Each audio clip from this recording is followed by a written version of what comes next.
Yun, magandang buhay po sa ating lahat. Welcome to Papa Joe's Vlog, Kakwentuhan. Bago ang lahat ay shoutout muna tayo kay Tyrell Dakis Cordova. Yan, follower natin. And then, sagutin natin yung tanong ni Boy Chow Vlogs 3410. Yan, shoutout din sa iyo, sir. Salamat po for your inquiry. And ang tanong niya ay, hindi ko na mabasa.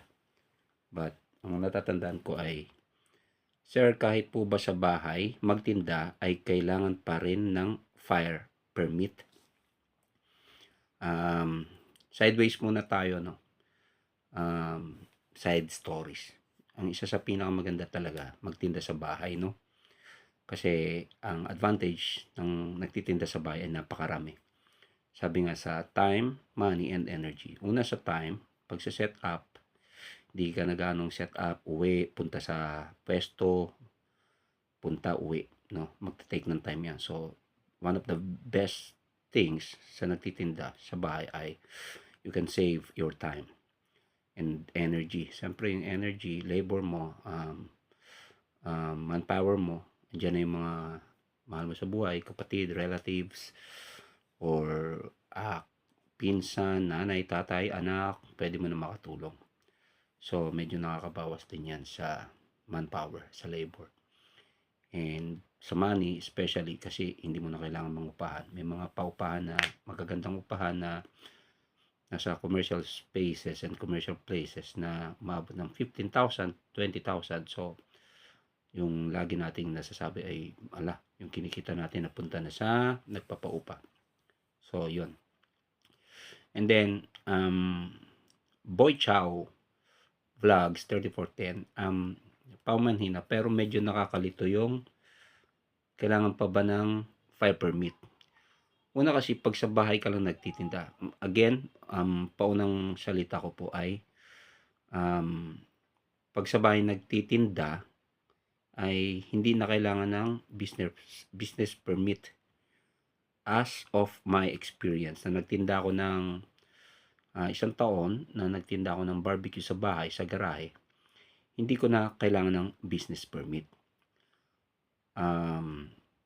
As in, nagtinda lang ako, wala namang problema, hindi naman ako nasita ng barangay.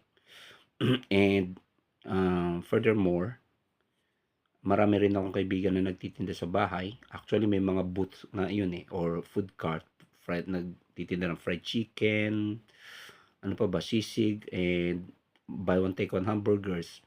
Titinda sila sa bahay at hindi nila kailangan ng business permit. Hindi rin sila barangay permit, but still, sabi ko nga, inquire nyo rin kung kailangan ninyo ng kumuha ng barangay permit.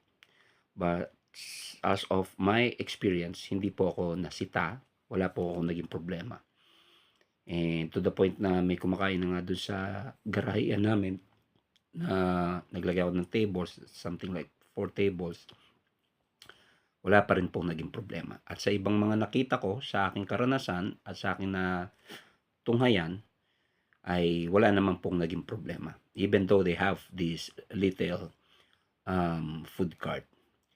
Kaya ko po ito binanggit, Boy Chow, sapagkat yung business permit, ang pre-requirements nito para makakuha ka ng business permit ay of course ay DTI and sa BIR para makapag-tax ka.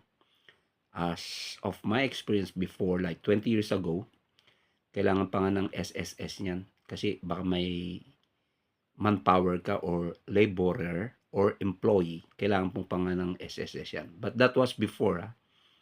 Actually, not just 20 years ago, more than 20 years ago, something like 25 years ago.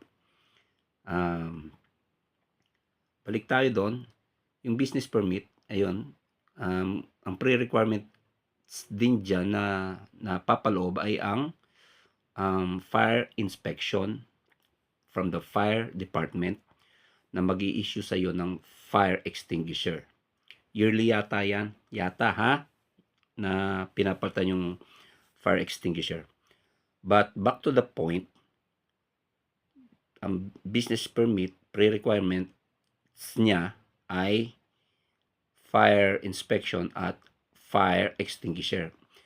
Ganun pa man, hindi nga kailangan ng business permit kasi lalo na kung maliit lang ang tindahan mo at home business lang, ay hindi mo naman kailangan mag DTI or mag BIR at ng fire inspection kasi sa bahay lang yan. Home business ang ipapasubali ko na lang dyan ay baka napakalaki ng business mo. Home business nga, sa bahay nga, hindi ko rin alam kung gaano kalaki yung scope ng space ng gagamitin mo sa bahay mo. Baka a little sarcastic, halimbawa na buong bahay mo pala yung ginagamit mo for your business, then it's a very required na kumuha ka na ng business permit. Kaya kukuha ka na ng BIR at ng DTI at ng fire inspection na mag-i-issue sa iyo ng fire extinguisher. Ganun pa man, babalik tayo kung maliit lang naman na lamesa, nagtinda ka lang ng fried chicken, nagtinda ka lang ng barbecue. Para sa akin, here in our place, hindi dito, sa Pilipinas, hindi na kinakailangan. Sa dinami na nakita ko, there are hundreds I've seen nagtitinda ng burger, ng fried chicken, ng sisig, ng calamari, ng tuhog-tuhog, fishball, whatever. And everything, lechong manok. Hindi po kinakailangan ng fire permit para magtinda at magumpisa ng negosyo ninyo. Ganun pa man, kung sakali. Ang pinakamaganda kasing gawin dyan, mag-start. Kasi doon mo malalaman kung sisitahin ka o hindi. But for me, I think, hindi po sisitahin. Kung maliit lang ang negosyo ninyo, hindi po kailangan ng fire permit. Pag kailangan ng fire permit, edi kailangan nyo na po lahat ng requirements from BIR and what's this? DTI. No? Ganun po man, pag sinita, kumuha. Pero malalaman po natin yan kapag nag-umpisa kayo. Katulad ako, nag-umpisa ako, 1 year, hindi po ako sinita, hindi po ako ni-required kumuha ng anumang pre-requirements for having business permit. At hindi rin po ako hinanapan ng fire permit at ng fire extinguisher. Sana po ay nakatulong tong katanungan ko sa inyo. Ay, yung kasagutan ko sa tanong ninyo, sana po ay nakatulong. Hindi na ako mag-edit. Godspeed, sana po matuloy yung business ninyo.